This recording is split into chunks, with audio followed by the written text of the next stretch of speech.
Vous écoutez Parole de France, le podcast politique de Cluster 17. Cette émission interroge des Français sur leur parcours de vie et sur les principaux clivages du débat public selon notre méthode de segmentation de la société en 16 groupes homogènes. Pour chacun des épisodes, je suis parti à la rencontre de connaissances, d'amis, de membres de ma famille représentant l'un des 16 clusters. Je leur ai posé les mêmes questions sur les mêmes sujets. Parole de France, une émission produite par Guillaume Tricard pour Cluster 17. Michel a 78 ans. Il vit à Sète dans l'Hérault depuis qu'il a pris sa retraite il y a une dizaine d'années. Né au Maroc de parents espagnols, il a travaillé dans le secteur du bâtiment pendant toute sa carrière. Michel habite avec sa femme dans un quartier d'immeubles résidentiels sur les hauteurs de Sète. Il appartient au cluster des eurosceptiques, un groupe qui comprend principalement des salariés précaires et des petits retraités. Ils sont souvent âgés et de culture chrétienne. Ils sont l'un des groupes les plus dégagistes et anti-système, ce qui se manifeste par le rejet des élites, une forte demande de taxer les riches et un rejet massif des délocalisations d'entreprises françaises.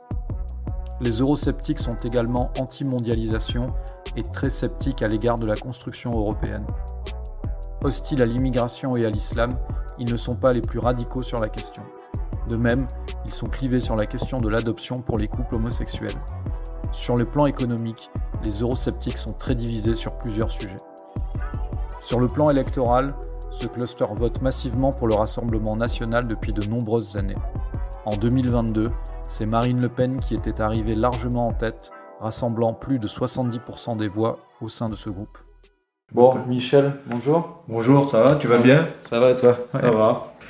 Donc j'aurais voulu que tu me racontes d'où venait ta famille, tes parents, tes grands-parents, dans quel milieu familial tu as grandi, voilà, si on pouvait commencer par ça.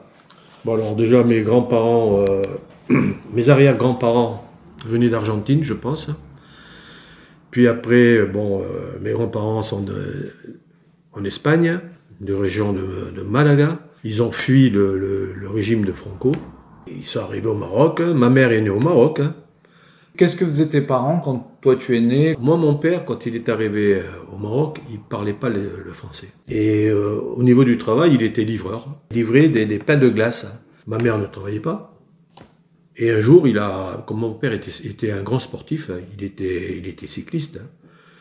Et un jour, dans le monde du cycliste, il a réussi à rentrer dans le journal national, qui était la Vigie marocaine et le Petit Marocain. Et après, il s'occupait des rotatives et tout ça. Et ma mère a travaillé aux Galeries Lafayette, au service de fromagerie. Justement, ton enfance, là, tu es dans un milieu, comment tu le qualifierais? Ouvrier. Un milieu ouvrier? Ah oui, tout à fait. Ouais, des gens simples. J'ai un frère et une sœur. On était tous dans la même maison. À l'époque, c'était comme ça. Je pense que même en France, pas de toilette individuelle, pas de salle de bain. On se lavait dans la grosse bassine, quoi, le train-train habituel de l'époque. Et puis on habitait dans un immeuble. On appelait ça la cour du miracle, parce qu'il y avait toutes les races confondues. Toutes les religions confondues aussi, et donc c'était en bonne harmonie, il n'y avait pas de problème de ce côté-là, quoi. Comment ça s'est passé à l'école? J'étais un bon élève, j'ai fait mon école primaire, dans toutes les écoles françaises qu'on avait à Casa. Puis après en troisième, j'ai commencé un peu à déconner, et j'ai voulu rentrer dans le technique, et je suis rentré dans une école qui s'appelait l'école industrielle, où j'ai fait ma formation pour travailler plus tard. Je suis parti à l'armée. J'ai arrivé à Mourmelon, de Casablanca à Mourmelon, ça fait un beau changement. Est-ce que tu étais déjà allé en métropole avant ça? Oui, j'ai été sportif de haut niveau en volleyball, et j'ai un peu parcouru un peu le monde grâce au volley. L'Espagne, c'était important? Vous parliez espagnol à la oui, maison? Oui. Ah oui, parler l'espagnol, on allait même en Espagne, mon père avait de la famille encore à Malaga. Il faut dire une chose, c'est qu'avant l'indépendance, il y avait une partie du Maroc qui était espagnole. Toute la partie nord, Tanger, Tétouan, Melilla, ça c'était espagnol. Donc on passait la frontière entre le Maroc et l'Espagne au Maroc, à l'arrache. Et la France, du coup, à ce moment-là, qu'est-ce que ça représentait dans ton enfance? J'ai commencé à aller en France quand j'ai passé mon service militaire. Quand j'ai quitté Casablanca, la veille, j'avais été faire de la plongée, je me baignais. Déjà, en arrivant à Marseille, j'avais froid. Après, on a pris le train jusqu'à Mourmelon. Mourmelon, il faisait moins 15. Bon, j'ai eu de la chance parce que j'étais sportif de haut niveau, donc j'ai fait mes classes. J'ai monté une équipe de volley, quoi. J'avais un peu la planque quand même. Et donc alors, à quel moment est-ce que tu pars vivre en France? Quand est-ce que tu as quitté le Maroc? Je suis arrivé en France en 1974. Quand je suis revenu de l'armée, j'ai connu une personne, je me suis marié, toujours à Casablanca. J'ai travaillé dans des bureaux d'études. Et puis le problème, c'est qu'à cette époque-ci, les étrangers, parce qu'on était devenus étrangers, puisque c'était devenu marocain, on avait des contrats de travail de 2 ans. Et quand le contrat de travail n'était pas renouvelé, eh ben, il fallait partir parce qu'on ne pouvait plus rester. On avait décidé de rentrer en France. Dans un pays, finalement, la France, que tu connaissais très mal. Très mal. Je ne connaissais pas du tout.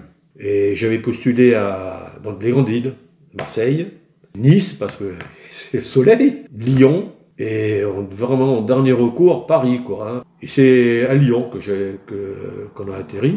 On s'est retrouvé au quartier de Vèze, dans un hôtel. Et au bout de 10 jours, on voulait repartir au Maroc. Et un jour, en se promenant, j'ai rencontré, il y avait une agence immobilière, et je rentre, c'était un gars qui était né à Casablanca, sa femme aussi, et on a sympathisé, il nous a trouvé un appartement à la Duchère. Ça a démarré comme ça, j'ai trouvé une place dans un bureau à Lyon, à la Croix-Rousse. Donc là, tu as fait une carrière de technicien? Oui, je faisais des études de béton armé, et voilà, et puis ça s'est enchaîné, puis un jour, mauvaise période, hein, c'est en 80, licenciement économique, dernier arrivé, donc je me suis retrouvé au chômage. Et puis j'ai trouvé une place à Cannes. Alors là, ça a foutu le bordel. Parce que mon épouse de l'époque ne voulait pas venir. Il a fallu que je remonte sur Lyon, je donne ma démission, je remonte sur Lyon pour divorcer. Puis je me suis retrouvé encore au chômage. Et un jour, je vois promoteur-constructeur à Montpellier, cherche même pas ingénieur du tout, dessinateur projeteur, 3e échelon et tout ça. Donc j'ai travaillé 6-7 ans. Et puis un jour, j'avais été voir mon patron et j'avais dit voilà, je veux avoir une augmentation. Il m'a dit non, c'est pas possible. J'ai dit bah écoutez, à 14h vous aurez ma lettre de démission. Et j'ai donné ma démission. Et je me suis mis à mon compte avec un autre, on a ouvert un bureau de dessin. Et on a travaillé pendant des années comme ça, tous les deux. Je travaillais trop, je travaillais la nuit, je travaillais le samedi, le dimanche, j'avais plus de vie quoi. Ouais. Heureusement que j'avais des bonnes relations. Chez un ancien collègue du promoteur, il me dit ouais, il y a un tel qui a un bureau d'études, va le voir. Ils sont pas beaucoup, ils sont que 2. Et je suis rentré pour 6 mois, je suis resté 10 ans. Tu te souviens, tu l'as prise à quel âge ta retraite? 64 ans. J'ai une question, je reviens largement en arrière, mais je pose aussi toujours cette question aux personnes que j'interroge, c'est est-ce que tu trouves que tu as eu une enfance plutôt heureuse ou plutôt malheureuse, plutôt difficile? Comment tu la qualifierais? Sans aucun doute heureuse. Ouais. Parce que j'avais des parents comme ça, super sympas, super gentils. Ils faisaient tout pour qu'on soit pas riches, hein, parce que c'était des ouvriers. Hein, mais non. Puis, je ne vais pas comparer la jeunesse de maintenant à la jeunesse d'avant. Avant, on n'avait pas de télé, on n'avait pas de téléphone. On était toujours dehors. On rencontrait les copains, les copines. Sans ambiguïté, toujours. On allait à la plage, hein, en vélo. On faisait du camping. Le camping sauvage était autorisé, donc non, la belle vie, franchement, c'était la belle époque. En fait, tu viens de différentes cultures, parce que des parents espagnols qui ont émigré au Maroc, et du coup une enfance au Maroc, 30 ans, puis après la France. Ouais. Comment allait ton identité? Moi, d'abord, je suis espagnol à 100%. Après, le Maroc, c'est le pays où je suis né. Donc quand je vois une voiture du Maroc ou que je vois des gens qui disent qu'ils sont du Maroc, alors là je fais tout pour discuter avec eux. Et la France, parce que c'est le pays qui m'a accueilli, quoique j'étais français, puisque j'ai fait mon service militaire. Ouais. Donc Michel, tu me dis que tu étais né en 1945, donc tu as le droit de vote, à l'époque c'était 21 ans. Quelle est la place du vote dans ta vie? Est-ce que c'est quelque chose d'important? Est-ce que tu vas voter? Est-ce que tu as toujours allé voter? Est-ce que tu peux t'abstenir? Mon premier souvenir de vote, ça a été en 81, j'ai voté pour Giscard. Ah, est-ce que tu te souviens pourquoi tu avais voté pour Giscard? Mitterrand, je l'aimais pas, déjà. C'était physique, C'est un mec qui a tourné tellement sa veste, donc je ne l'ai jamais aimé. Pour moi, c'est un homme qui a foutu une merde terrible en France. Chirac, lui, il a roulé pas mal de monde, hein, mais il avait une autre allure. Celui que j'ai aimé le plus, c'est Sarkozy. Est-ce que tu pourrais te définir politiquement? Politiquement, actuellement, moi je suis pour Marine Le Pen. Souvent la classe extrême droite. Non, c'est pas son cas. Je pense pas. Je pense que le père, quand on parle de Le Pen, on pense au père. Mais le père, ça y est, il est obsolète depuis des années, c'est fini, on n'en parle plus. Marine Le Pen, elle a mis du temps à pouvoir vraiment dire ce qu'elle pensait.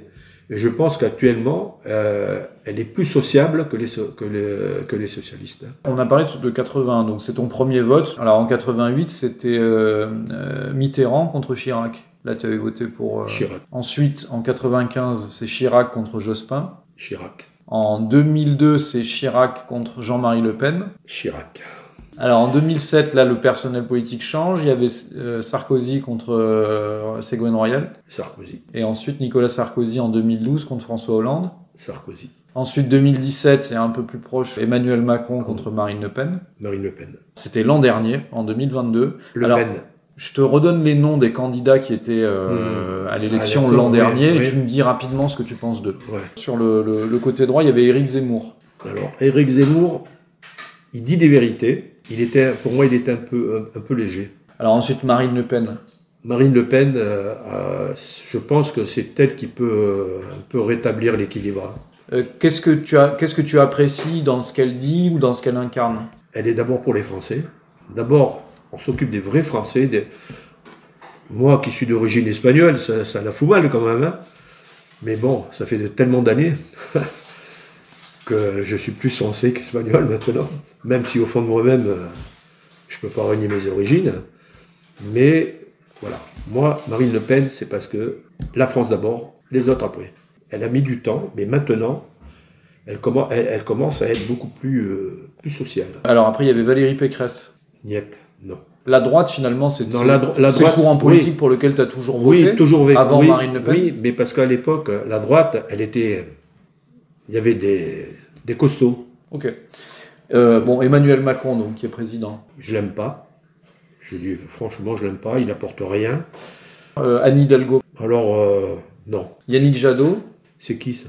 Les écologistes. Les écologistes, ils me gonflent. On peut être écologiste à sa façon, sans être obligé d'emmerder tout le monde, parce qu'eux, ils emmerdent tout le monde. Et Jean-Luc Mélenchon. Je l'aime pas. Déjà, c'est un tangéro. Et lui, il est là pour foutre la merde. Hein. On peut avoir des idées, hein, mais on n'est pas obligé de foutre le soupe, quoi.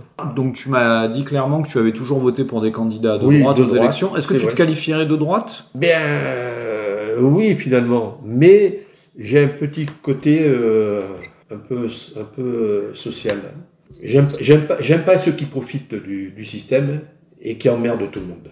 Moi, je me suis toujours battu pour gagner des sous, pour travailler, donc ça, je supporte pas. On va parler des grands sujets qui reviennent dans l'actualité, des grands sujets de société. Je vais commencer par le sujet de l'immigration. Tout simplement te demander ce que tu en penses. Moi, ça va être un peu tiré par les cheveux, parce que mes parents, ils ont été immigrés, hein, quand même. Ils ont fui l'Espagne parce qu'il y avait la guerre. Moi, j'ai quitté le Maroc parce que, bon, on m'a foutu dehors. Après, l'immigration, c'est très compliqué. Comme je le disais tout à l'heure, les Français d'abord, les autres après.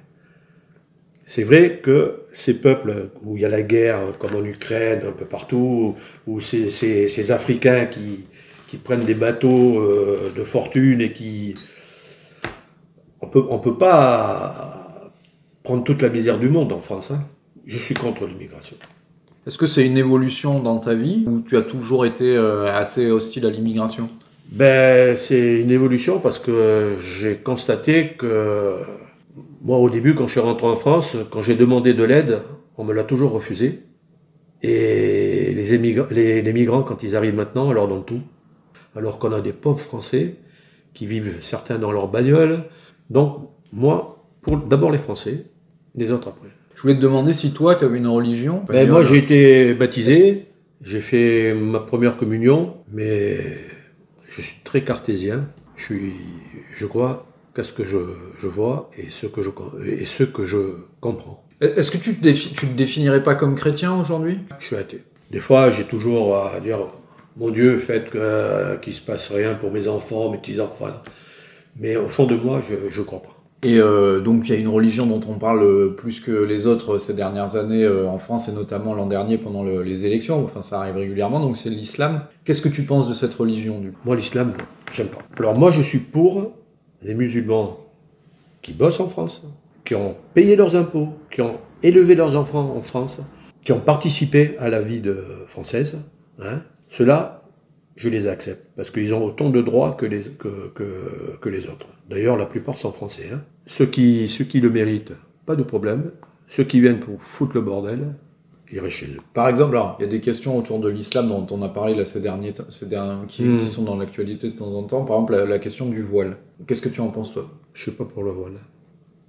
On est dans un pays laïque, on respecte le pays qui te reçoit. C'est tout. Donc toi, tu penses que le voile devrait être interdit? Interdit dans les écoles, même dans la rue. Elle nous nargue. On en a beaucoup ici. Alors, les femmes, elles sont habillées tout en noir avec le voile. Et l'homme, il est à côté en t-shirt, jean, tennis Nike ou Boss, lunettes de soleil. Pourquoi? Est-ce qu'il la tabasse? Est-ce qu'il lui fait peur? Voilà. Ça, je supporte pas. On va parler d'écologie. Tu pourrais te définir comme écolo dans ta vie de tous les jours ou c'est pas quelque chose d'important? C'est quoi l'écologie? Nous, on a des bateaux qui arrivent du Maroc. Ils polluent l'atmosphère quand ils arrivent. Ils polluent l'atmosphère quand ils repartent. Il y a des avions, il y a des industries. Et on demande à l'individu lambda de respecter l'écologie. Non, moi, je ne suis pas écologie. Je fais attention, je respecte, je ne jette pas de papier dans la rue. Mais autrement, non. Et par exemple, là, il y a le débat ces derniers mois sur la question du nucléaire. Eh ben, on devrait revenir sur le nucléaire. Moi, je pense que c'est la seule solution. Sur le plan des mœurs, un sujet très différent. Il y a une dizaine d'années, il y a eu le débat, autour du mariage pour tous. Et aujourd'hui, on parle de l'adoption pour les couples homosexuels. J'ai eu dans ma famille des cousins homosexuels. Bon, il y en a un, le pauvre est mort du sida. Il vivait en couple. Hein. Ça, j'ai rien contre, parce que chacun vit la vie qu'il veut. Ça, je le respecte. Par contre, où je suis un peu plus pointilleux, c'est dans un couple, il y a une mère, un père. Après, des fois, une mère, un père, l'enfant, lui, souffre, parce qu'il a été mal éduqué, ou il y a des problèmes. Et on peut voir que dans certains couples homosexuels, que ce soit deux femmes ou deux hommes, l'enfant est plus stable, plus heureux.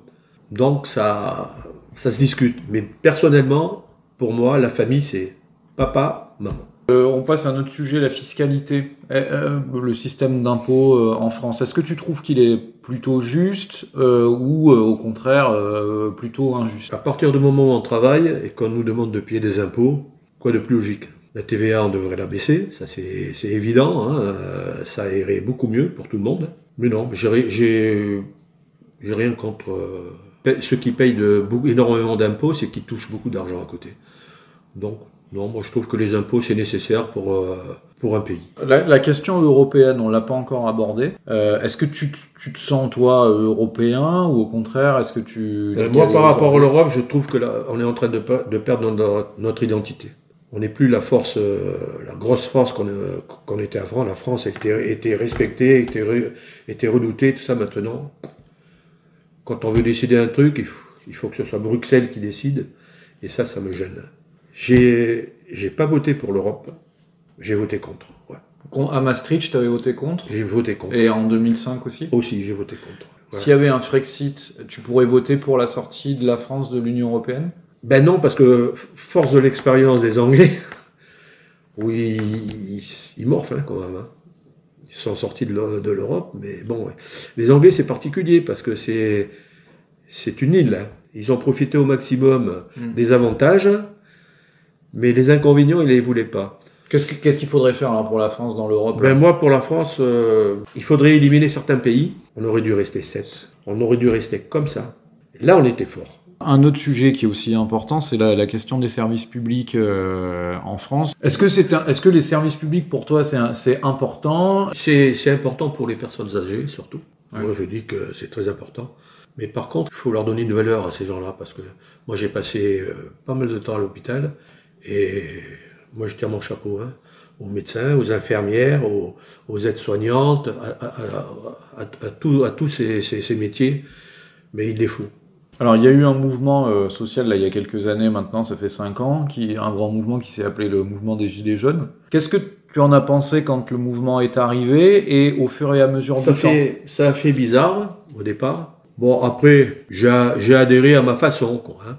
Quand je les voyais dans le rond-point, je faisais des signes, bravo. J'étais favorable, mais jusqu'à une certaine limite. Et la limite, c'est quoi quand il y a eu... Ne pas bloquer le pays. C'est comme maintenant, ils bloquent le pays. Ça, je ne supporte pas. Parce qu'il y a des gens qui travaillent, et on peut pas ne pas être avec eux, mais on ne peut pas bloquer un pays. Justement, j'allais arriver à ce moment-là. Qu'est-ce que tu penses de la décision de repousser l'âge de la retraite à 64 ans? Alors, pour les métiers difficiles, je suis d'accord, 62 ans, même 60 ans, ça aurait été mieux. Parce que, bon, moi qui suis dans la filière du bâtiment, donc j'ai vu sur les chantiers. Après, 62 ans, 64 ans, 2 ans, franchement, on va pas nous raconter, ouais, mais c'est 2 ans, on va être rabataire à 64 ans. Mais c'est pas vrai, on vit plus longtemps. La médecine a fait énormément de progrès, on est mieux soigné qu'avant. Ça c'était bon pour nos parents ou un truc comme ça, ou même peut-être pour ma génération. Moi j'ai travaillé jusqu'à 64 ans, je m'en plains pas. On va terminer avec 2-3 petites questions. Toi tu as une vision plutôt positive, plutôt optimiste, ou au contraire pessimiste par rapport à l'évolution du monde? Je crois qu'on est mal barré quand même. Je pense que ça va pas aller en s'arrangeant. Alors si en plus il parle de sécheresse, si on a plus d'eau, on est mort. Moi je suis un peu comme les Aztèques, les Mayas. Je crois au soleil et à l'eau. Après les autres, pour moi, c'est du flan. Quand tu as passé notre petit test en ligne, donc tu sais, il y a plusieurs catégories, oui. Et donc tu es arrivé dans une catégorie qui s'appelle les eurosceptiques. Oui. Est-ce que tu t'es reconnu? Est-ce que ça t'inspire quelque chose? Oui, tout à fait. J'ai constaté que finalement, j'étais bien dans le numéro 13. Ça veut dire ce que ça veut dire. Oui, parce que je suis... Pourtant, je suis quelqu'un d'optimiste. J'ai toujours été optimiste. D'ailleurs, c'est ce qui m'a toujours sauvé. Mais là, c'est tellement important qu'il y a des gens qui crèvent la faim, les pauvres qui souffrent. Il y en a d'autres moins, et il y en a d'autres qui vivent dans l'opulence. Alors, il faut essayer de faire un amalgame avec tout ça. Voilà. Bon, Michel, je te remercie. Je t'en prie. Merci à toi. On va continuer à se tutoyer. Merci à toi.